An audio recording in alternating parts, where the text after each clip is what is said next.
Hello दोस्तों, आप सभी को मेरा नमस्कार। दोस्तों, आप सभी का एक बार फिर से अपने इस यूट्यूब चैनल राज एजुकेशन हेल्प में स्वागत है। दोस्तों, अगर आपने अभी तक हमारे इस यूट्यूब चैनल को सब्सक्राइब नहीं किया तो सब्सक्राइब जरूर कर लें तथा जो बेल आइकन है उसको प्रेस कर दें। दोस्तों, मैं आपको बता दूं कि जो राजस्थान हाई कोर्ट ड्राइवर का जो एग्ज़ाम है उसके संबंध में, जो वाहन के प्रत्येक भाग की चर्चा के संबंध में जो हमारा टॉपिक चल रहा है, उसमें रोड साइड मरम्मत का जो टॉपिक है उसके संबंध में जो क्रैश कोर्स है, इसका भाग 11 आपके सामने मैं पेश करने जा रहा हूं। और इस भाग 11 में दोस्तों महत्वपूर्ण प्रश्न है उनको लेकर मैं आया हूं। दोस्तों, जो महत्वपूर्ण प्रश्न थे उसका एक पार्ट इससे पहले भाग संख्या 10 है क्रैश कोर्स में, उसमें हमने बता दिया है। ये इसका अगला भाग है क्रैश कोर्स के अंदर। इसके आगे भी जो ऑब्जेक्टिव टाइप के क्वेश्चन है वो आपके लिए दोस्तों लेकर आने वाला हूँ मैं, तो उसमें थोड़ा सा समय लगेगा। तो सबसे पहले दोस्तों शुरू करते हैं जो पिछला वीडियो था जहां उसको हमने एंड किया था उसके आगे के क्वेश्चन। दोस्तों, अगर ये वीडियो आपको पसंद आता है तो इसको लाइक शेयर और कमेंट करना नहीं भूलें। दोस्तों, आपका जो कमेंट है वो कुछ नहीं आ रहा है, कई दोस्त है वो कमेंट नहीं कर रहे हैं। या दोस्तों, जो लाइक की बात है तो लाइक तो बहुत ही कम आ रहे हैं, तो दोस्तों एक लाइक तो बनता ही है अगर आप वीडियो देख रहे हैं तो। दोस्तों, शुरू करते हैं अभी वीडियो। तो दोस्तों, हमारा वीडियो है, इसमें सबसे पहली बात है, ऊपर लिखा हुआ है टायर संबंधी जो मूलभूत ज्ञान है उस वो ज्ञान है आज हम यहाँ प्राप्त करेंगे। तो सबसे पहला प्रश्न है हमारा, मोटर गाड़ियों में कितने प्रकार के पहिए प्रयोग किए जाते हैं? तो मोटर गाड़ियों में पहियों की संख्या उस पर लगे भार के आधार पर निर्धारित की जाती है। इसके अतिरिक्त एक स्पेयर पहिए की भी व्यवस्था होती है। तो दोस्तों, जो ये एक स्पेयर पहिया है इसका मतलब क्या है? जो स्टेपनी होती है या जो अतिरिक्त पहिया होता है हमारे, उसकी बात हो रही है। जो गाड़ी में जो होता है एक अतिरिक्त पहिया होता है, तो दोस्तों ये इसकी शब्दावली में आपको बहुत ही ज़्यादा इंपॉर्टेंट है, इसको नोट करना है कि एक स्पेयर स्पेयर पहिया किसे कहा जाता है। तो स्पेयर पहिया दोस्तों किसे कहते हैं? जो स्टेपनी होती है या जो अतिरिक्त टायर होता है उसे स्पेयर पहिया कहा जाता है। बहुत ही अच्छा ये प्रश्न बना है हमारे सामने। नेक्स्ट क्वेश्चन की बात करें, हल्की मोटर गाड़ियों में कितने पहिए प्रयोग किए किए जाते हैं तथा भारी मोटर गाड़ियों में कितने पहिए प्रयोग होते हैं? दोस्तों, इसका उत्तर है, हल्की मोटर गाड़ियों में 2 पहिए आगे और 2 पहिए पीछे प्रयोग होते हैं, जबकि भारी मोटर गाड़ियों में पीछे की ओर अधिक संख्या में पहिए प्रयोग किए जा सकते हैं। दोस्तों, तो उसमें जो पीछे लोड होगा उसकी मात्रा के अनुसार ही क्या होगा? पहियों की संख्या होगी। नेक्स्ट क्वेश्चन है, मोटर गाड़ियों में किस प्रकार के पहिए प्रयोग किए जा सकते हैं? नंबर 1 है आर्टिलरी वुडन स्पोक व्हील।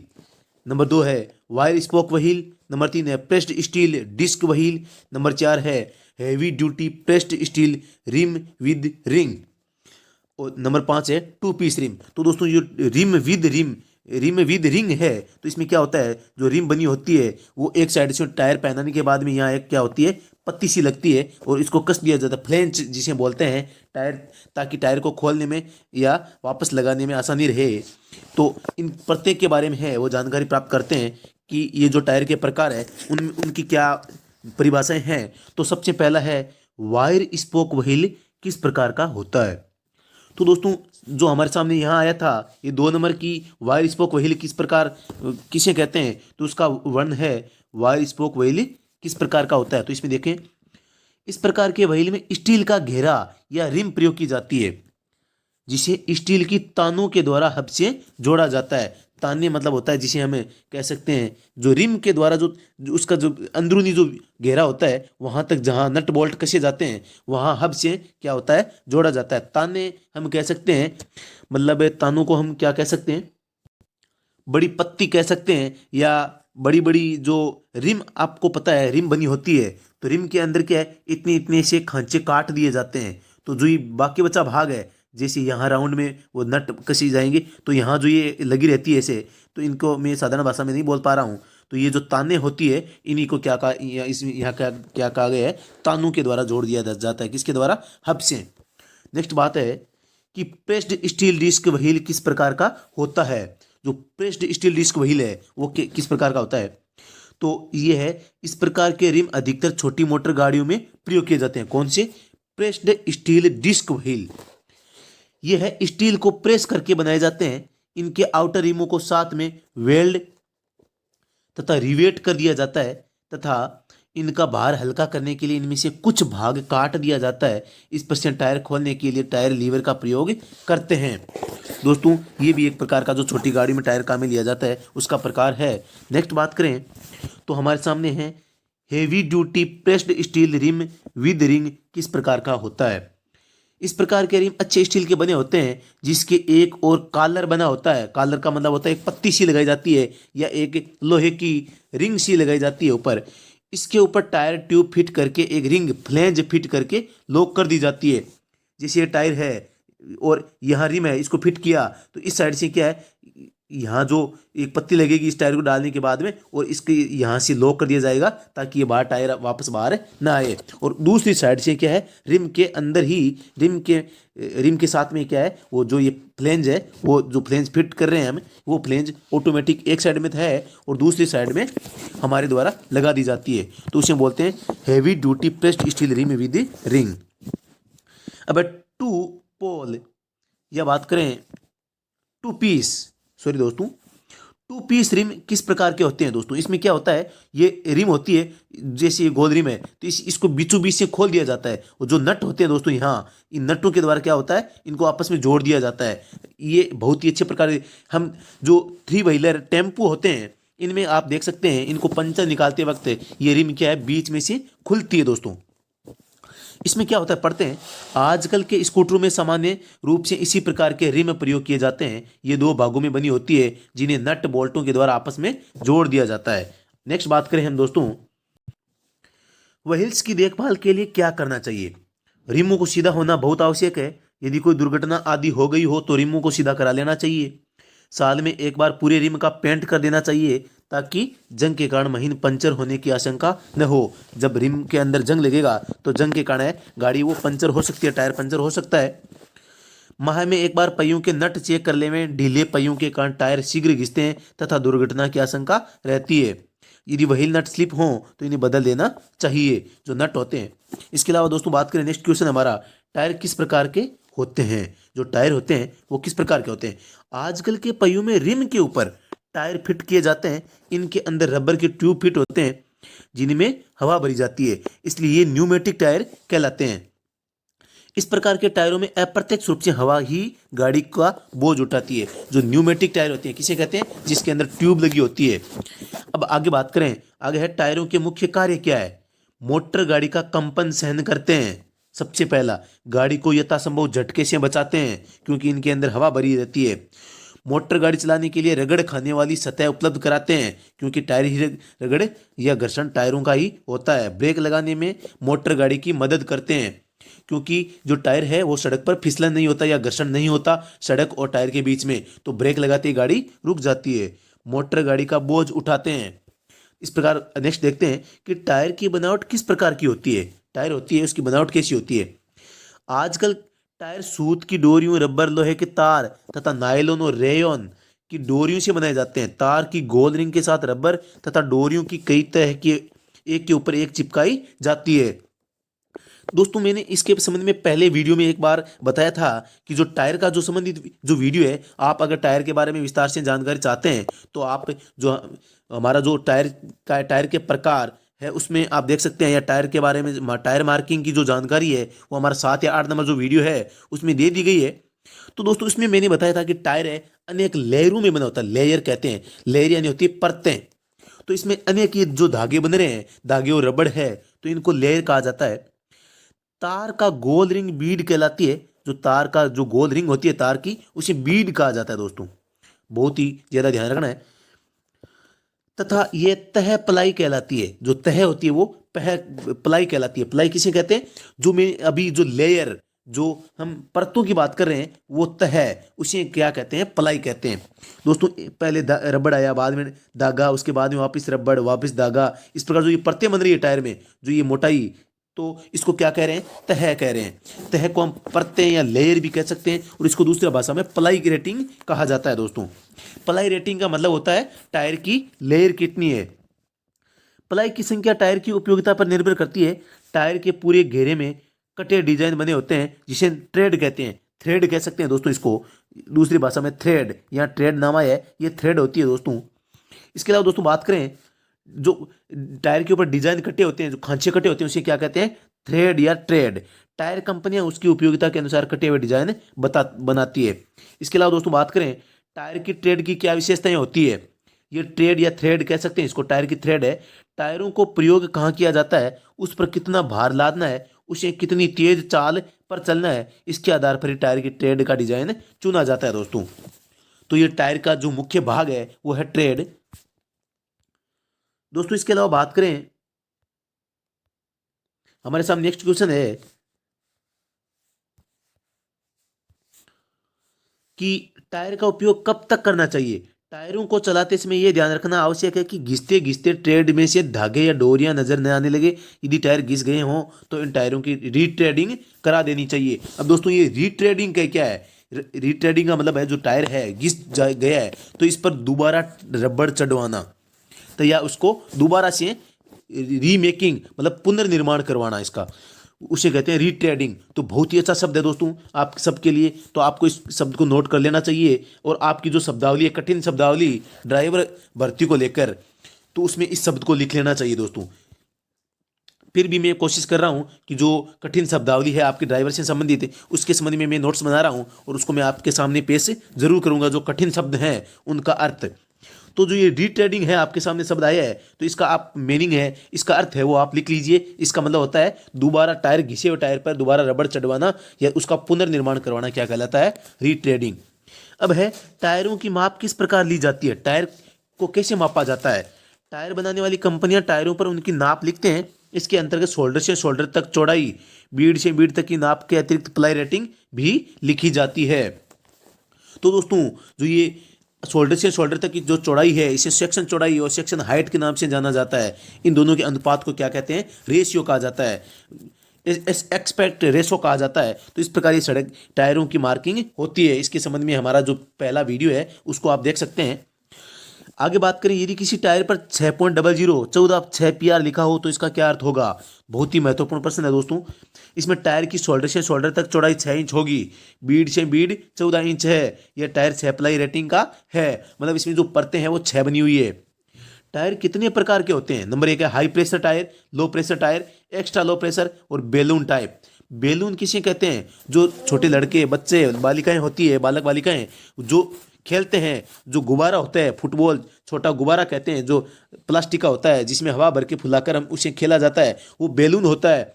तो उसी टाइप से जो टायर होते हैं जिनकी ऊपर से जो बनावट है वो गोल होती है राउंड में, तो वो क्या होते हैं, बैलून टाइप टायर। आगे बात करते हैं, सबसे पहले हमारे सामने हाई प्रेशर टायर किस प्रकार के होते हैं।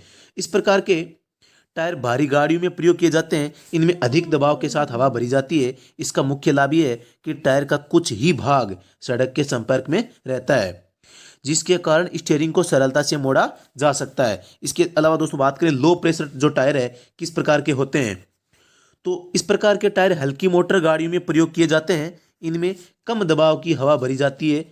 इससे टायर का अधिक भाग सड़क के संपर्क में आता रहता है। इस कारण सड़क के झटके कम प्रतीत होते हैं तथा मोटर गाड़ी को सड़क के घर्षण से तेजी से चलाया जा सकता है। जो लो प्रेशर टायर होते हैं दोस्तों, इसमें हवा वो क्या है, कम भरी जाती है।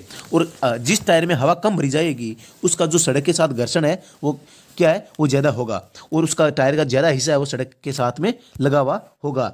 इसके अलावा दोस्तों बात करें ट्यूबलेस टायर किस प्रकार के होते हैं। इस प्रकार के टायरों में ट्यूब का प्रयोग नहीं किया जाता। ट्यूबलेस मतलब बिना ट्यूब के।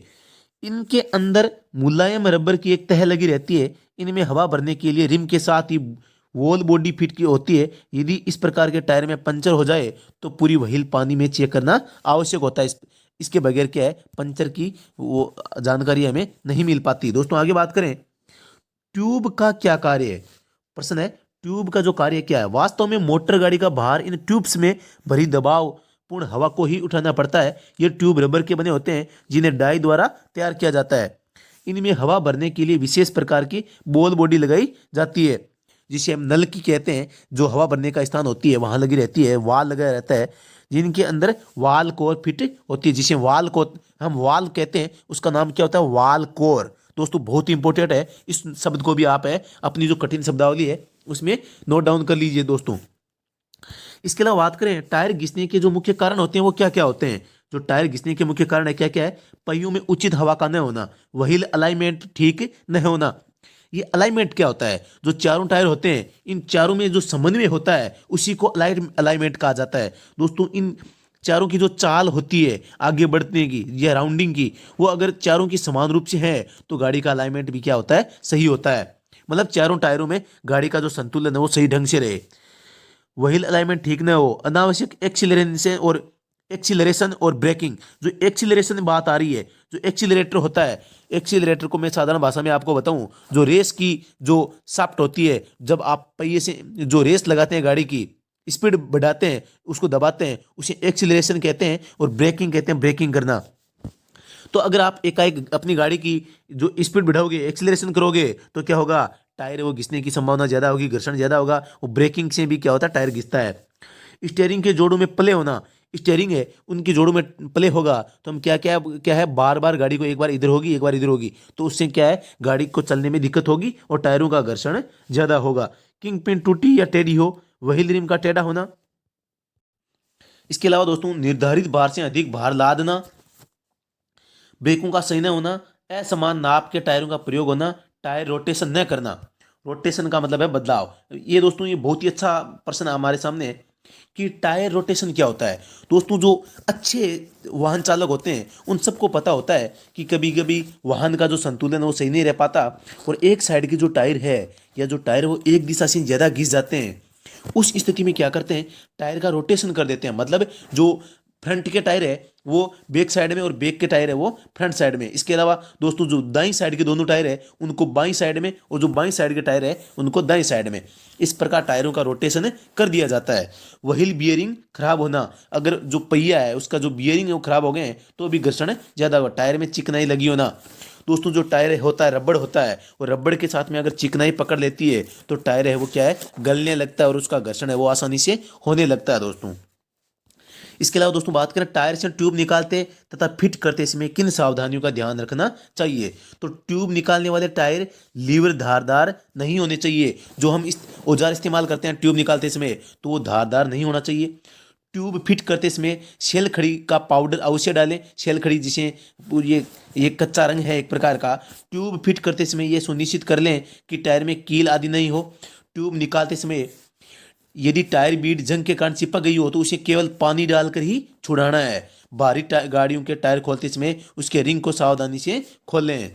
इसके अलावा दोस्तों बात करें टायर ट्यूब मरम्मत के लिए क्या करना चाहिए। टायरों में कट आदि लगने के लिए बेल्केनाइजिंग। दोस्तों ये बेल्केनाइजिंग क्या है, रबड़ में सुधार करना। आप दोस्तों आपको सबको पता है कभी कभी क्या है, जो कांच वगैरह होते हैं या कोई ऐसा पदार्थ या ऐसा कील या कांटे जिनकी वजह से एक टायर में कहीं खरोंच आ जाती है और गहरा घाव आ जाता है टायर में, तो उस स्थिति को सही करने के लिए क्या होता है, बेल्केनाइजिंग की जाती है। इसमें क्या किया जाता है, टायरों में जो छेद होते हैं उनको मेटने के लिए, उनको सही करने के लिए उसमें सुधार की प्रक्रिया की जाती है। उसके द्वारा क्या है, टायर है वो और ज़्यादा चलता है और एक एक तरह से एक प्रकार से नया टायर सा ही हो जाता है। तो ये बेल्केनाइजिंग प्रक्रिया है। तो टायरों में कट आदि लगने पर बेल्केनाइजिंग करा देनी चाहिए। यदि टायर अधिक घिस गए हों तो उनकी रीट्रेडिंग करना चाहिए। रीट्रेडिंग अभी मैंने बताया था कि किसी घिसे हुए टायर पर दोबारा रबड़ चढ़वाना क्या होता है, रीट्रेडिंग कहलाता है दोस्तों। इसके अलावा दोस्तों यदि ट्यूब महीन पंचरों के कारण लीक हो रहा है तो उसे बदल देना चाहिए। अन्य पंचरों को पक्के जोड़ से जुड़वाना चाहिए। इसके लिए बने बनाए हॉट पैच आते हैं। टायर रोटेशन से क्या तात्पर्य है, गाड़ी के व्हील अलाइनमेंट के दोषपूर्ण होने पर अथवा अन्य कारणों से सही टायर एक समान नहीं घिसते। इसके लिए 6000 किलोमीटर के बाद टायरों को क्रॉस वाइज आपस में बदलता रहना चाहिए। इससे सभी टायर एक समान घिसेंगे और उनकी आयु बढ़ जाएगी, और इसे टायर रोटेशन कहते हैं। तो दोस्तों जो ये जैसे ही हमारा ये टॉपिक पूरा होता है तो इसके बाद में ऑब्जेक्टिव टाइप की जो क्वेश्चन है वो मैं आपके सामने रखने वाला हूँ। तो उससे पहले मैं ये चाहता हूँ कि ये जो सामग्री है, ये जो टॉपिक है, ये आपके सामने रख दिया जाए दोस्तों। अगला है टायर प्रेशर से क्या तात्पर्य होता है। गाड़ी के व्हील अलाइनमेंट के दोषपूर्ण होने पर अथवा अन्य कारणों से सही टायर एक समान नहीं घिसते हैं। इसके लिए 6000 किलोमीटर के बाद टायरों को क्रॉस, सॉरी ये उत्तर है वो गलत एंटर हो गया यहाँ। सीधा अगला प्रश्न पढ़ते हैं। वाल को लीक कर रहा है, इसका पता करने का क्या उपाय है। जो वाल है गाड़ी के पहिए का वो लीक हो रहा है, इसका पता कैसे होगा। वाल कोर पर थोड़ा सा पानी डालें। यदि वाल लीक कर रहा हो तो हवा का बुलबुला वहां से उठेगा। ये तो बहुत ही सिंपल बात है। अब भाई यदि गाड़ी को अधिक दिनों तक खड़ा करना रखना है तो टायर सुरक्षा के लिए क्या करना चाहिए। तो दोस्तों इसका उत्तर है ऐसे समय में गाड़ी को जैक पर उठाकर उसके नीचे लकड़ी के गुटके आदि भर देने चाहिए। नेक्स्ट क्वेश्चन है टायरों पर चिकनाई लगे होने का क्या प्रभाव पड़ता है। टायर की सतह पर सतह रबड़ की बनी होती है, चिकनाई के कारण गलने लगती है। आगे है, टायरों में कम या अधिक हवा का क्या प्रभाव पड़ता है। अधिक हवा के कारण टायर का रोड कांटेक्ट कम सतह से रहेगा और उस स्थान पर सारी रगड़ पड़ने से वह शीघ्र घिसेगा। साथ ही टायर की दीवारों पर तनाव पड़ने से क्रैक हो जाएगी। इसके विपरीत यदि हवा का दबाव कम होगा तो टायर की अधिक सतह सड़क के साथ चिपक कर चलेगी। इससे स्टीयरिंग भारी होगा, गाड़ी की चाल पर प्रभाव पड़ेगा। इसके अतिरिक्त टायर की साइड पूरी गोलाई के में क्रैक हो जाने का भय रहेगा दोस्तों।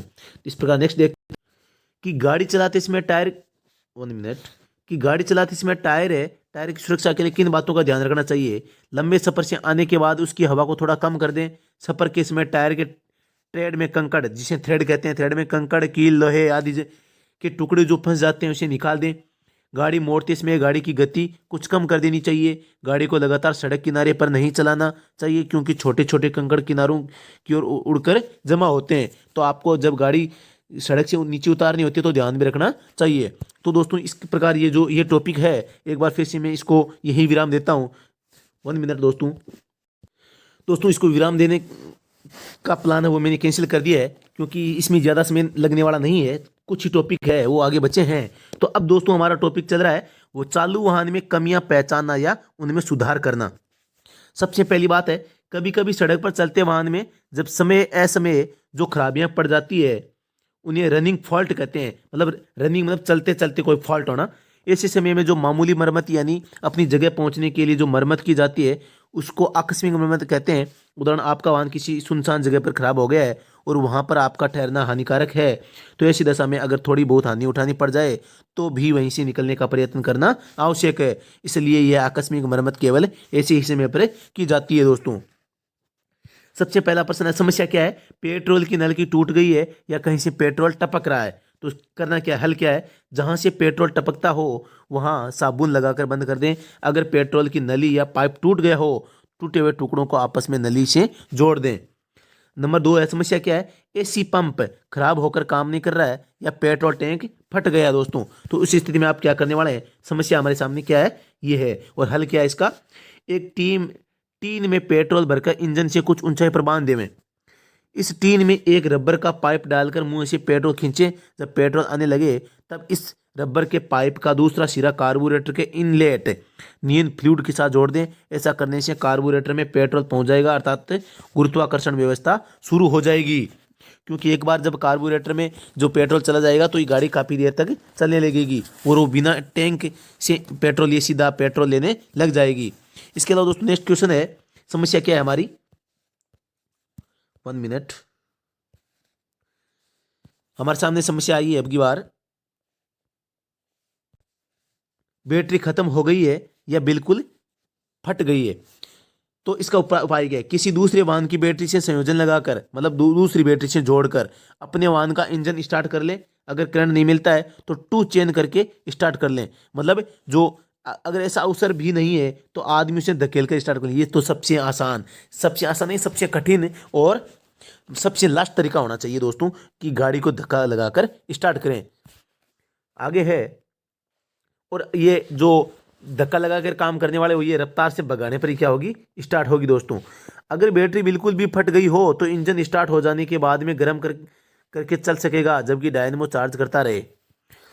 जब तेज चाल से चलने लगे तो लाइट भी जला लें क्योंकि तेज चाल से डायनेमो इग्निशन के वजह से भी अधिक करंट उत्पन्न करने लग जाएगा। दोस्तों यहाँ ये बात है कि बैटरी जब चार्ज नहीं होती है तो धक्का लगा स्टार्ट तो कर ली, लेकिन तब क्या है, गाड़ी को आप चलाओगे तो क्या डायनेमो धीरे धीरे चार्ज उठाएगा। इसके लिए क्या है, आप जब बैटरी को ऑन कर दोगे तो बैटरी वापस क्या है ऊर्जा खपत करेगी। तो खपत करने से डायनेमो है वो स्पीड चार्ज करने लग जाएगा। ये अतिरिक्त करंट डायनेमो का आर्मेचर जला देगा। तो आगे समस्या क्या है, डायनेमो चार्ज नहीं करता यानी बिजली नहीं बनाता तो क्या करें। हल है, इसका कम्यूटेटर साफ कर दें और फैन में ढीला है उसको कस दें। देखें कि डायनेमो कनेक्शन और कट आउट के टर्मिनल ढीले तो नहीं है। अगर ढीले हैं तो इन्हें साफ कस दें।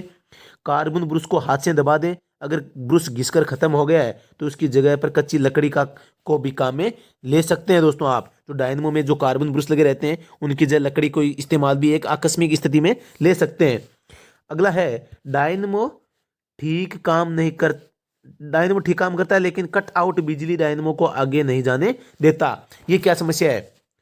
कट आउट का पॉइंट रेगमाल से साफ कर दें।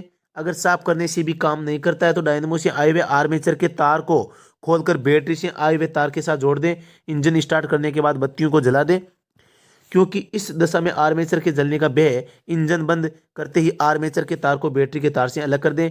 अगर इन तारों को जुड़ा हुआ रहने देंगे तो बैटरी का करंट डायनेमो में पहुंचकर बेकार ही व्यवहार रहेगा। दोस्तों मैंने ये छोटा सा डायग्राम बनाया है जिसमें आप देख सकते हैं यहाँ डी में क्या है, जो आपका डायनेमो है, यहाँ आर्मेचर है। डायनेमो से आर्मेचर में क्या होते हैं, दो तार है वो निकलते हैं दोस्तों। ये इस प्रकार मैंने जो अब यहाँ बनाए हैं ये दो तार हो गए, यहाँ होता है। फिर यहाँ आर्मेचर से क्या है, बैटरी में दो वायर लगते हैं।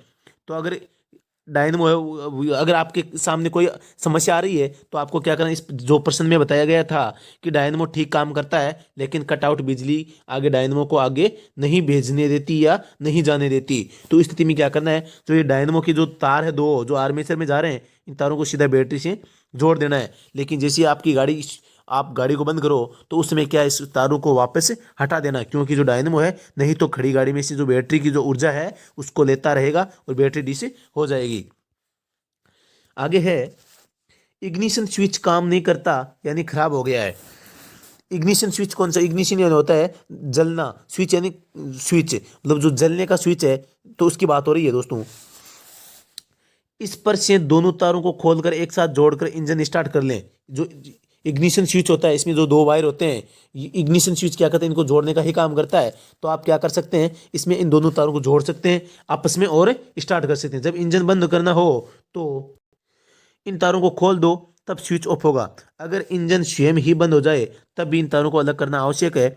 अगर बैटरी से केबल लेकर कॉइल के मध्य शॉर्ट है तो और आपको ये दोस्त नहीं मिल रहा है तो बैटरी के पॉजिटिव पर से एक तार लेकर कॉइल में इग्निशन स्विच से आई हुई तार की जगह लटका दें और इंजन स्टार्ट कर लें। अब जब इस तार को खोलोगे तब ही स्विच ऑफ होगा। स्विच की चाबी खो जाने पर भी इसी तरीके से काम करना चाहिए। तो दोस्तों यहाँ जो बात हो रही है, तो दोस्तों यहाँ आप सबको पता है जो कोयल में इग्निशन स्विच से आई हुई तार की जगह लटका दें और इंजन स्टार्ट कर लें। तो इस प्रकार जो बात हो रही है इसमें होता है ये जो इग्निशन स्विच है वहाँ इसमें तार कहाँ से आता है, बैटरी से तार आता है और बैटरी से बाद में क्या कहाँ जाता है, जो कोयल होती है स्पार्क करने की वहाँ जाता है। तो दोस्तों आपको करना क्या है, जो बैटरी से जो इग्निशन स्विच की ओर वाई जा रहा है इसको सीधा इस क्या करना है, इस कोयल से जोड़ देना है ताकि स्पार्क प्लग एक बार काम भी नहीं करे तो कोई बात नहीं दोस्तों।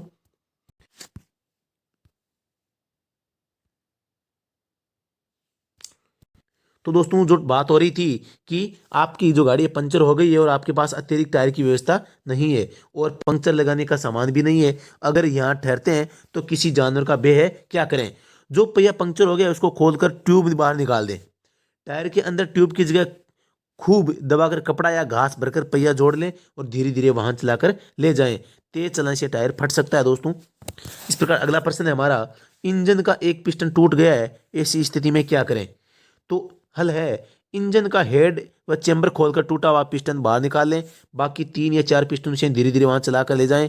इस स्थिति में इंजन की शक्ति कमजोर होगी, बोझ नहीं खींच सकेगा दोस्तों। आगे है समस्या हमारी है, एक बियरिंग गल गया है। चेंबर को खोलकर बेयरिंग की जगह चमड़ा लपेट कर कस दें। चमड़ा न होने पर आपके पैर में जूता होगा उसी को काट कर लगा दें। अगर चमड़ा लगाकर काम नहीं चलता है तो पिस्टन समेत बेयरिंग को बाहर निकाल लें और गाड़ी को चलाकर ले जाएं। इसके बाद में जो समस्या है हमारी यह है, ब्रेक जाम हो गया है अर्थात पहिया नहीं घूम रहा है, तो क्या करें। जाम पहिए की तरफ का ब्लेडर वाल्व ढीला करें और फुट ब्रेक पेडल दबाकर उसकी हवा निकाल दें। अगर फिर भी पहिया नहीं घूमता है तो एडजस्टमेंट ढीला कर दें करें और उस अगर ऐसा करने से भी पहिया नहीं घूमता है तो ब्रेक ड्रम खोलकर ब्रेक शूज जो होते हैं को बाहर निकाल लें और बाद में ड्रम को वापस लगाकर गाड़ी ले जाएं। ध्यान रहे इस दशा में फुट ब्रेक है वो काम नहीं करेगा, इसलिए गाड़ी को सावधानी से के साथ चलाना है दोस्तों। इसके अलावा दोस्तों बात करें, नेक्स्ट क्वेश्चन है हमारा, वाहन के पहिए कीचड़ या रेत में धंस गए हैं तो क्या करना है। ये तो आप सब जानते हैं कि वाहन का जो पहिया है, गाड़ी अगर कहीं फंस गई है तो क्या करना है, आपको भारी गियर में गाड़ी को चलाना है स्पीड में, और जैसे ही आपको कठिन रास्ता दिखे तो आपको गाड़ी को नीचे की गियरों में ले आना है दोस्तों। नेक्स्ट क्वेश्चन है हमारा, नोट, बाहर दौरे पर जाते समय चालक को अपने वाहन के औजारों के अतिरिक्त निम्न सामान भी रखना चाहिए। क्या क्या है वो आप सामान रख सकते हैं अगर आप कहीं बाहर जा रहे हैं तो। उसकी सारणी है। साबुन की टिकिया लगभग 4 फुट की, एक रबड़ की नल की, इंसुलेशन टेप और रेगमाल, एक खाली टिन, हाथ पहुंचने के लिए कपड़ा, 5 गज विद्युतीय तार, कुछ तांबे के तार, एक डिब्बे में ग्रीस, एक छोटा चाकू, एक स्टेपनी, पंक्चर लगाने का हवा व भरने का यंत्र। इस प्रकार दोस्तों इसके बाद में इसके साथ साथ तेल पेट्रोल हो सके तो एक रस्सा भी रख लेना चाहिए। ड्राइविंग लाइसेंस और पंजीकरण पुस्तक भी साथ में रखनी चाहिए। तो दोस्तों जो ये हमारे जो लघुतरात्मक प्रश्न थे उनका जो ये टॉपिक है पूर्ण हो गया है। अब हमारा जो नेक्स्ट टॉपिक होगा वो वस्तुनिष्ठ प्रश्नों पर होगा। ये इसके सामने में आपके सामने 140 से 150 के मध्य जो क्वेश्चन है वो रखने वाला हूँ। और दोस्तों मुझे पूरा पता है आप है इंतजार ही उन ऑब्जेक्टिव टाइप के क्वेश्चनों का कर रहे हैं। तो दोस्तों ये वीडियो अगर आपको पसंद आया है, आपको अगर इस वीडियो से कुछ भी नया सीखने को मिला है, तो आप इस वीडियो को लाइक शेयर और कमेंट करना न भूलें दोस्तों। और दोस्तों अगर आपने हमारे इस यूट्यूब चैनल को सब्सक्राइब नहीं किया है तो इसको सब्सक्राइब जरूर कर लें।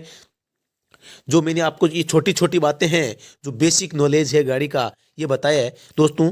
तो अगर आपको कुछ ना कुछ सीखने को मिला है तो इसको लाइक शेयर और कमेंट करना न भूलें दोस्तों। अभी के लिए इतना ही, फिर से मिलते हैं नेक्स्ट वीडियो में। जय हिंद जय भारत। दोस्तों ये वीडियो है वो लंबा तो ज़रूर बना है, इसके लिए मैं माफ़ी चाहूँगा, लेकिन ये मेरी मजबूरी है कि वीडियो लंबा बन रहा है। ये जो कंटेंट है मैं इसको फिर भी कम समय में करवाना चाहता हूँ, लेकिन वीडियो है वो फिर भी कंटेंट सामग्री ज़्यादा होने के कारण क्या है लंबा बन रहा है। इसके लिए मैं माफ़ी चाहूँगा। अभी के लिए इतना ही। जय हिंद जय भारत।